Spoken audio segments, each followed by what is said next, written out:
எதிரும் புதிரும் தொடர்கிறது. நாடாளுமன்ற கூட்டத்தொடருக்கு முன்னாலேயே பிஜேபியும் காங்கிரசும் எதிர்நிலையை பதிவு செய்து விட்டனவா? கூட்டத்தொடர் எவ்வாறு அமைதியாக நடக்கும்? பிரச்சனைகளை முன்வைத்தது யார்? எழுப்பப் போவது யார்? இதை பற்றி பேசுவோம். திருநாராயணன், நாடாளுமன்ற கூட்டத்தொடர் நடக்க போகுது. அதற்கு முன்னால் எதிர்கட்சிகளோட அனைத்து கட்சி கூட்டம் நடக்க போகுது. அமைதியாக நடத்த வேண்டும், அதற்கான சூழலை உருவாக்க வேண்டும் ஆளும் கட்சி முயற்சி செய்து வருகிறது, மத்திய அரசு செய்து வருகிறது. ஆனால் அதில் சிக்கல்களை உருவாக்கும்படியான சூழ்நிலையை உருவாக்குவதே பிஜேபி தான் ஏன்னு சொல்லக்கூடாது. இந்த ஆட்சி வந்ததுல இருந்தே பார்த்தீங்கன்னா முதல் கூட்டத்தொடர் மட்டும் மிக சிறப்பாக நடைபெற்றது.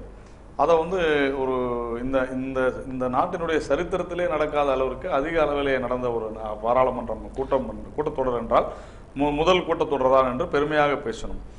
அந்த சகிப்புத்தன்மை பற்றி இப்போது பேசுபவர்களுக்கு அதை சகித்துக் கொள்ள முடியாத காரணத்தினால அதன் பிறகு நடந்த பல பாராளுமன்ற கூட்டத்தொடர்களை வேண்டுமென்றே திட்டமிட்ட ரீதியிலே, அதாவது இன்றைக்கும் கூட பாராளுமன்ற மக்களவை சிறப்பாகத்தான் செயல்பட்டுக் கொண்டிருக்கிறது, அதிக நேரம் செயல்பட்டுக் கொண்டிருக்கிறது. பெரும்பான்மை இருப்பதா? உங்களுக்கு பெரும்பான்மை இருக்கலாம், அவங்களுக்கு பெரும்பான்மையா இருக்கிறதுனால நாங்கள் ஆக்கப்பூர்வமான சில விஷயங்களை இந்த நாட்டு மக்களுக்கு தேவையான மக்கள் நல மசோதாக்களை கொண்டு வரும்பொழுது மக்களவையிலே அது தெளிவாகி விடுகிறது. ஆனால் இவங்க பெரும்பான்மையாக இருக்கக்கூடிய கௌரவ சபை என்று நான் தொடர்ந்து சொல்லிக் கொண்டிருக்கக்கூடிய அந்த மாநிலங்களில தொடர்ந்து வேண்டும் என்று முட்டுக்கட்டை வைக்கிறார். இதற்கு ஒரு முக்கியமான விஷயம் சொல்லணும்னா, அதற்கான சூழ்நிலை நீங்கள் தான் ஏற்படுத்தி, நாம ஏற்படுத்துறது இல்லைங்க, இவங்க அதை யூஸ் பண்ணி, நான் தான் சொன்னேன், இந்த இப்போ நீங்கள் ஏற்படுத்துகிறீர்கள், அதை பயன்படுத்திக் கொள்கிறாங்க. அவங்க ப்ரொவோக் பண்றாங்க, அதாவது தொடர்ந்து இந்த வசுந்தரா ராஜே சிந்தியா மற்றும் சுஷ்மா ஸ்வராஜ் விஷயத்தை அவங்க கையில் எடுத்தாங்க.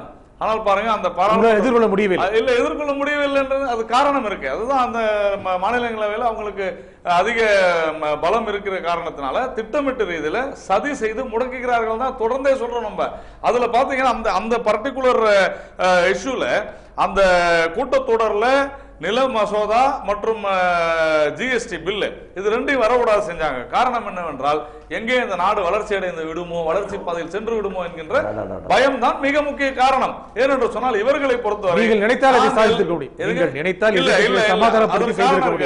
மாநிலங்களவையில அவங்க அந்த பில்லு கூட டேபிள் பண்ண விட மாட்டேறாங்க. ஒருவேளை டேபிள் பண்ணிட்டா கூட்டு பாராளுமன்றம் நம்ம கொண்டு வந்துடலாம்.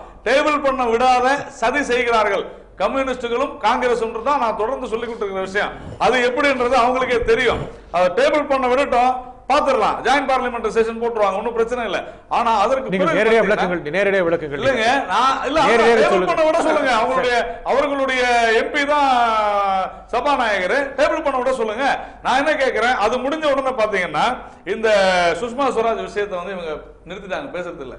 அது முடிஞ்ச பிறகு பாத்தீங்கன்னா வசுந்தரா ராஜே சிந்தியா விஷயத்தை நிறுத்திட்டாங்க, பேசுறது இல்ல. இதுல பிரச்சனை டைவர்ட் பண்ணணும், யார அரசாங்கத்தை டைவர்ட் பண்ணி இது போன்ற விஷயங்களை பதட்டத்தை உருவாக்கினால் வளர்ச்சி திட்டங்களை அரசாங்கம் கவனிக்காது அப்படின்றாங்க. அதனாலதான் மோடி பேசவில்லை, மோடி பேச மாட்டாரு. அவர் இந்த நாட்டினுடைய வளர்ச்சி திட்டங்கள்ல தான் இந்த கட்டமைப்புகளை உருவாக்க வேண்டும்.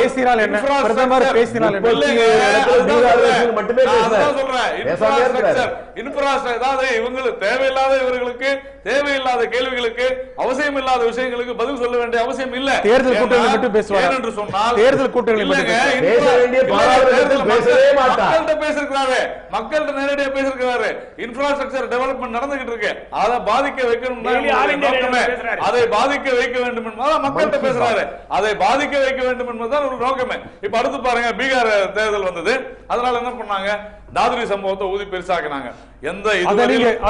மட்டுப்படுத்த மட்டுப்படுத்த நாம அதுக்கு பதில் சொன்னா இன்னும் அதிகமா பேசுவாங்க, இன்னும் அதிகமான மரணங்களை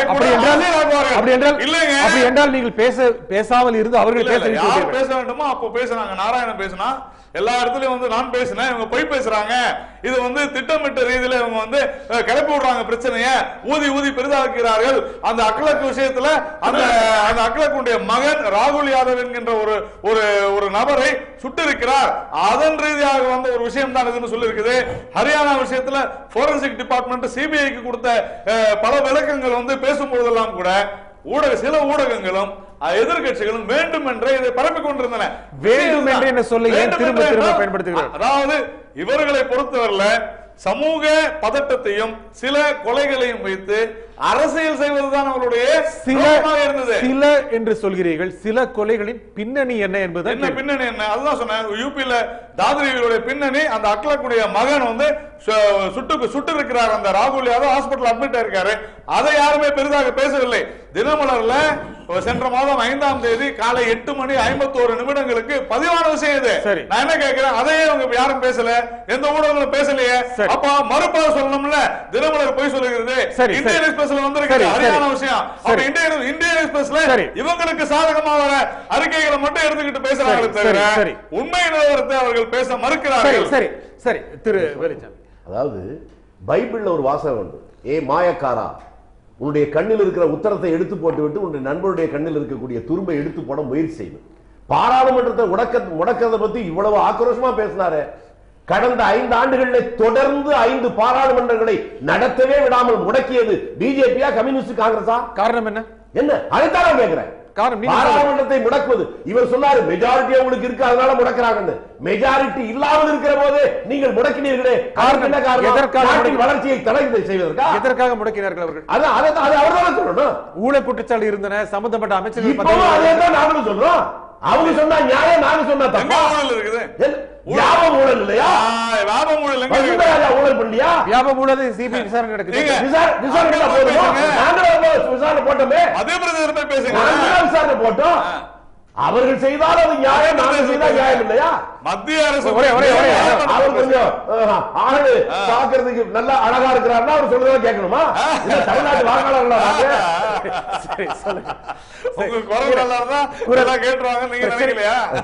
என்னன்னு கேட்டா அவர் ஊடகங்களை பத்தி சொல்றாரு.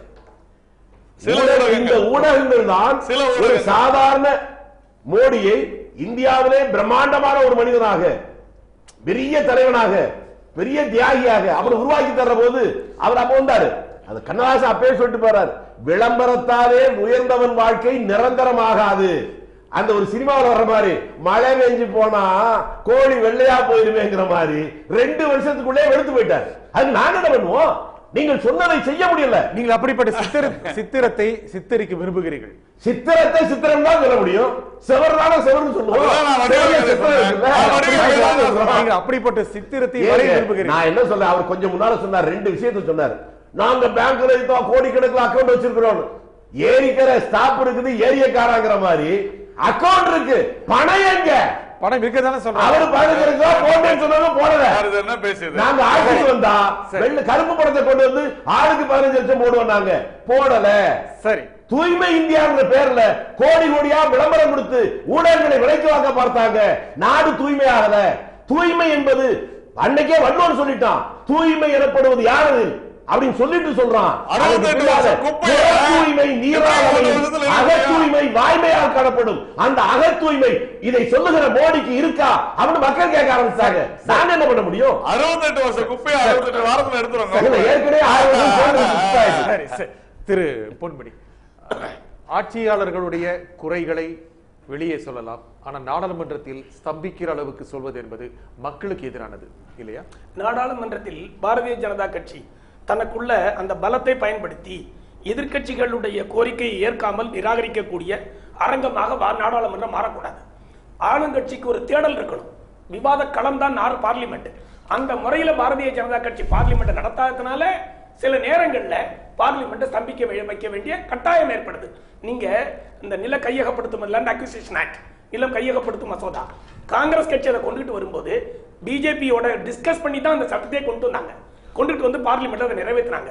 அதுல மேலும் 13 திருத்தங்களை கொண்டு வந்து பார்லிமெண்ட்ல பிளேஸ் பண்ண வேண்டிய அவசியம் என்ன வந்தது? சரி, இந்த தேசத்தினுடைய பெருமுதலாளிகளுக்கு உதவ வேண்டும் என்ற ஒரே அஜெண்டா தான் மோடிக்கு. உங்கள் பார்வை? ஆமா, என்னுடைய கருத்து அது. மறுக்கட்டும், இந்தந்த காரணங்களால 1 2 3 இதனால மனசாட்சி உள்ளவர்கள் வெளியில வந்த நான் சொல்றேன்.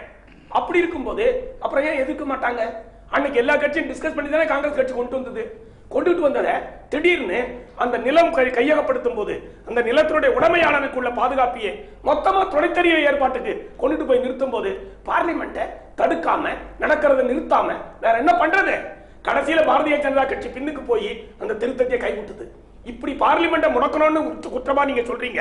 ஆனா அந்த திருத்தத்தில் இருந்து பிஜேபி பின்வாங்கிக்கிட்டது அப்படிங்கறதுல இருந்தே பார்லிமெண்ட்ல முடக்கிறது நியாயமாகாதா? நியாயம் தானே, வேற வழி இல்ல. பார்லிமெண்டை முடக்குவதும் ஒரு ஜனநாயகத்தின் வேற வழி இல்ல. சொன்னது ஸ்மிருதி இரானி, வேற வழி சுஷ்மா ஸ்வராஜ் இவங்க தான் சொன்னாங்க. பார்லிமெண்ட் நாடாளுமன்றத்தை முடக்குவதும் ஜனநாயகத்தின் ஒரு பகுதி, முடக்கிக் கொண்டே இருப்பது அது பிஜேபியுடைய பகுதி. அது கடந்த காலத்துல அதான் செஞ்சாங்க. நான் இதுல ஒரு வேறுபாடு இருக்கிறது. அன்றைக்கு பாராளுமன்றத்தில் பிரதமர் விவாதங்களில் பங்கேற்றார். ஆனால் இன்றைக்கு பேச வேண்டிய பாராளுமன்றத்தில் பேசாமல் ஒரு ஏதோ பட்டிமன்றத்தில் பேச போது தெருவில் பேசுறாங்க, பாராளுமன்றத்தில் பேசாத விவாதிக்க தயார் இல்லாத ஒரு பிரதமரை முடக்காமல் என்ன செய்ய முடியும்? பேசுகிறாரா? மங்கி வந்து இங்கிலீஷா ஹிந்தியா தெரியல. அதாவது இந்த சட்ட திருத்தம் என்பது பிரச்சனைகளை முன்வைத்து நாடாளுமன்றத்தை நடக்க விடாமல் எதிர்க்கட்சிகளுக்கான ஒரு தளத்தை அமைத்துக் கொடுப்பதே பிஜேபி தான்.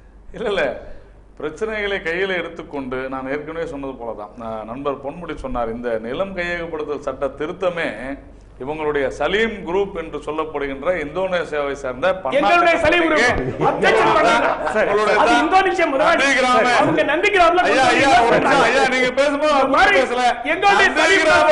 சிங்கூர்ல நடந்த அநியாயத்தினாலதான் இந்த நிலம் கையகப்படுத்த சட்டத்தை கம்யூனிஸ்டுக்கு அருகதே கிடையாது இதை பத்தி எல்லாம் பேசுறதுக்கு. அதுக்காக சொல்ல வர ராகுல் காந்தியுடைய விஷயம் அவர் தொடர்பான சர்ச்சையை இப்பொழுது ஏற்படுத்தியதன் மூலம் அடுத்த நாடாளுமன்ற கூட்டத்தொடரில் நீங்கள் சுமூகமாக எதிர்கொள்ள முடியுமா என்ற சூழலை நீங்கள் தான் உருவாக்கி சொல்றேன்.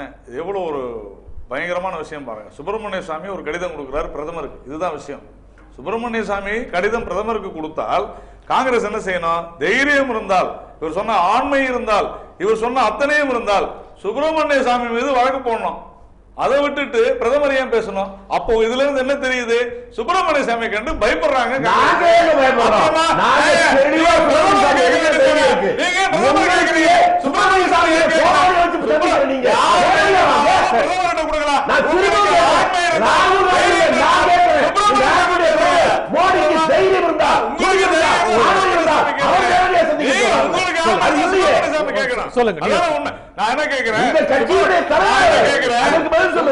சுவாமியை தான் இவங்க கேட்கணும் நியாயமா. அப்ப நீங்க பயப்படுறீங்க. நாங்க பயம் விஷயம். இந்த பயம் கண்டிப்பாக அவர் தவறு செய்யாது தவறு செய்திருந்தால் கண்டிப்பாக நடவடிக்கை எடுப்பார்கள். ராகுல் அவர்களுடைய அந்த ஆசை இருக்கு பாருங்க, ஜெயிலுக்கு அனுப்புங்க, அது நிறைவேறும். அவர் ஜெயிலுக்கு அனுப்புங்கன்னு சொல்லல, போட்டு பாத்துருவோம், ஒன்னும் பிரச்சனை. சரி, இது போன்ற சர்ச்சைகள் நிச்சயமா நாடாளுமன்றத்தில் எதிரொலிக்கக்கூடிய சூழல் இருக்கின்றன. ஆனா இதை வைத்துக் கொண்ட மக்களின் ஆதரவை எந்த ஒரு கட்சியும் பெற முடியும் நினைக்கிறீங்க? அதாவது என்னன்னு கேட்டா, மக்கள் ஆதரவை இப்படித்தான் பெற முடியுங்கிறது ஒரு இலக்கணம் எதிரே கிடையாது. ஜனநாயகத்தில் முதல்ல அவர் கூட சொன்னாரு, வெறும் 9 பேர் தான் கம்யூனிஸ்ட் இருக்காங்க. அவர் வசதியா மறந்துட்டாரு. ஏற்கனவே அந்த பிஜேபி 2 எம்பி இருந்தாங்க. அதாவது ஜனநாயகத்தில் நீங்க சொன்னதை சொல்றேன், நான் உண்மையை சொல்றதா பேசுறதா உங்களுடைய வேலையா இருக்கு. ஜனநாயகத்தில் எண்ணிக்கை வைத்து ஒரு கொச்சைப்படுத்துறாருன்னா ஜனநாயகத்துடைய அரிச்சுவடையே தெரியல அர்த்தம். ஒரு கட்சி 2 சீட் இருக்கலாம், 200 சீட் ஜெயிக்கலாம், 200 சீட் இருக்கிற ஒன்னா வரலாம். இதே தமிழ்நாட்டில் 91 ஒரே ஒரு சீட் ஜெயிச்சு திமுக, 96 ஆட்சியை பிடிச்சது, 96 4 சீட்டு தான் ஜெயிச்ச அதிமுக, 2001 திரும்பி ஆட்சியை பிடிச்சது. இந்த ஜனநாயகத்துடைய அடிப்படை இல்லாம ஏதோ நம்ம ஜெயிச்சிட்டோம், கார் உள்ளவரையும் நீர் உள்ளவரையும் நமக்கு இந்த ஆசனம் நிரந்தரம், அந்த திமிர் அந்த ஆணவம் மோடிக்கு மட்டுமல்ல நாராயணனுக்கு இருக்குது காட்டுறாரு. அது எந்த காலத்திலும் நடக்காது. நாராயண கூட்ட தொடர் என்பது அது சுமூகமா நடக்க கூடாதுன்னா சுப்பிரமணிய சாமி விட்டு போட்டிருக்காங்க. இந்த முன்னேற்றத்துக்கு தடையை உருவாக்கி இருக்கிறது பிஜேபி, நரேந்திர மோடி என்று நான் குற்றம் சுமத்துகிறேன். சொல்லுங்க. நண்பர் வேலுசாமி நல்லா தமாஷா பேசுறாரு, அதுல ஒன்னும் சந்தேகம் நேரம் முடியுது. நான் என்ன கேட்கிறேன், இவருக்கு உண்மையிலேயே இவங்க செய்ய வேண்டியது என்ன? சுப்பிரமணிய சுவாமி இது போல செஞ்சிருக்காரு, டிஃபமேஷன் சூட் போடணும், நியாயமா தானே செய்யணும். அதை விட்டுட்டு மோடி இப்படி செய்யறாரு, எங்க அப்பா இப்படி செஞ்சாங்க, எங்க தாத்தா செஞ்சாங்க, எங்க கொள்ளு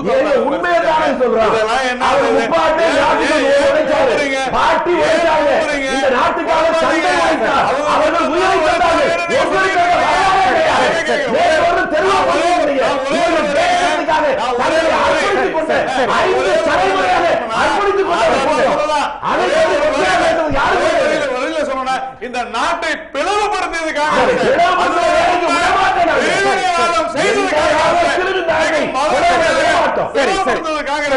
எண்ணிக்கை